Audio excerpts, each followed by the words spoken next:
പണ്ടത്തെ പോലെ റാൻഡംലി ഒരുപാട് യങ്സ്റ്റേഴ്സ് അല്ലെങ്കിൽ ഒരുപാട് ന്യൂ കമേഴ്സിൻ്റെ ഫിലിമുകൾ ഒരുപാട് വരുന്നുണ്ട്. അപ്പോൾ ഈ ഒരു സമയത്ത് നിന്ന് പോകുന്നതിൻ്റെ ഒരു സ്ട്രഗിൾ എങ്ങനെയാണ് തോന്നിയിട്ടുള്ളത്, അല്ലെങ്കിൽ അതിനെ സ്വയം നമ്മൾ മോൾഡ് ചെയ്യുന്നത് എങ്ങനെയാണ്? അത് നമ്മൾ സപ്പോസ് ഒരു നല്ല പടം ചെയ്തു, നമ്മൾ നല്ലൊരു നിലയിലെത്തിയ ആ നിലയിൽ തന്നെ ഇരിക്കണമെന്ന് ഒരു ഉറപ്പുമില്ല.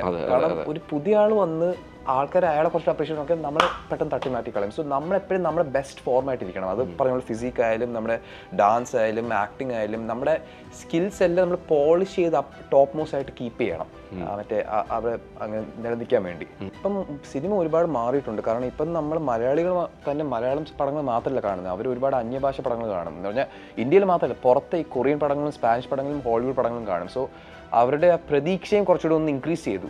അപ്പം ഒരു ആക്ടർ എന്ന നിലയിൽ എനിക്കും ഡെലിവർ ചെയ്യാനുള്ള എക്സ്പെക്ടേഷൻസ് ഇൻക്രീസ് ചെയ്തു. അപ്പോൾ ഞാൻ മാക്സിമം പടങ്ങൾ കാണുക, ഓഡിയൻസ് എന്തോ വേണ്ടത്, അവരെന്തോ ഗ്രാവിറ്റേറ്റ് ടുവേർഡ്സ് ചെയ്യുന്നത്, അതൊക്കെ ഞാൻ കൺസിഡർ ചെയ്ത് ഞാൻ അങ്ങനത്തെ റോൾസ് സെലക്ട് ചെയ്യുന്നത് ഒരു നല്ലൊരു എൻ്റെതായ ഒരു സ്പേസ് ഉണ്ടാക്കാൻ വേണ്ടി ഇൻഡസ്ട്രിയിൽ.